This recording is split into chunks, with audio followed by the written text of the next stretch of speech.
नमस्कार मित्रांनो सोयाबीन कापूस या पिकासाठी सरकार जे काही अनुदान देणार आहे या अनुदानासाठी अर्ज सुरू झालेले आहेत।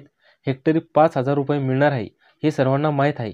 आता या व्हिडिओमध्ये जो काही फॉर्म भरून द्यायचा आहे तो फॉर्म कुठे भरून द्यायचा, काय काय माहिती भरायची ते आपण या व्हिडिओमध्ये पाहणार आहोत। तर त्यासाठी व्हिडिओ नक्की शेवटपर्यंत पहा आणि चॅनलवर पहिल्यांदाच आला असाल तर चॅनलला सबस्क्राइब करून ठेवा, म्हणजे असेच महत्त्वपूर्ण व्हिडिओज आणि अपडेट तुम्हाला मिळत राहतील। तर चला मित्रांनो व्हिडिओ सुरू करूयात। तर मित्रांनो तुम्ही पाहू शकता 8 ऑगस्ट 2024 रोजी महाराष्ट्र शासनाने हे परिपत्रक काढलेले आहे। यामध्ये विषय पहा, सन 2023च्या खरीप हंगामातील कापूस व सोयाबीन उत्पादक शेतकऱ्यांना अर्थसहाय्य देण्याबाबत काय माहिती दिली आहे ते इथे पाहू शकता। उपरोक्त विषयाबाबत संदर्भाधीन शासन निर्णयान्वये राज्यातील सन 2023च्या खरीप हंगामातील पीक पाहणीवरील नोंदीत कापूस व सोयाबीन व उत्पादक शेतकऱ्यांना अर्थसहाय्य मंजूर करण्याबाबत शासन निर्णय निर्गमित करण्यात आला आहे। या अर्थसहाय्याचे वितरण शेतकऱ्यांना सार्वजनिक वित्तीय व्यवस्थापन प्रणालीद्वारे शेतकऱ्यांच्या आधार लिंक बँक खात्यामध्ये थेट लाभ हस्तांतरणाच्या डीबीटी माध्यमातून होणार आहे। त्या अनुषंगाने अनुज्ञेय अर्थसहाय्य लाभार्थ्यांना अदा करण्यासाठी शेतकऱ्यांच्या आधार संबंधी माहितीचा वापर करण्याबाबत त्यांच्याकडून घेण्यात येणाऱ्या संमतीपत्राचा नमुना तसेच सामायिक खातेदारांच्या बाबतीत एकाच खातेदारास अर्थसहाय्य वितरित करण्याच्या अनुषंगाने घ्यावयाच्या ना हरकत पत्राचा नमुना सोबत जोडून पाठवण्यात येत आहे। तर या ठिकाणी संमतीपत्र दिलेले आहे।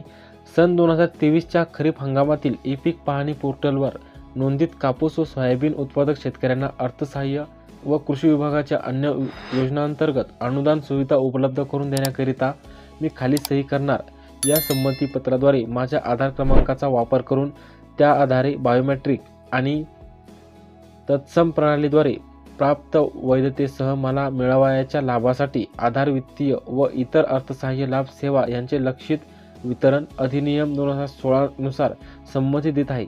माझ्या आधार संबंधी माहितीचा वापर केवळ माझी ओळख पटवण्यासाठी करण्यात येणार असून मी माहिती इतर कोणत्याही अन्य कारणासाठी वापरली जाणार नाही अशी खात्री बाळगतो असे ह्या संमतीपत्रामध्ये सांगण्यात आहे। त्यानंतर या ठिकाणी आपला जिल्हा टाकायचा आहे, आपला तालुका टाकायचा आहे, त्यानंतर आपले गाव, त्यानंतर या ठिकाणी शेतकऱ्याचे संपूर्ण नाव ते आधार कार्डनुसार मराठीमध्ये व इंग्रजीमध्ये।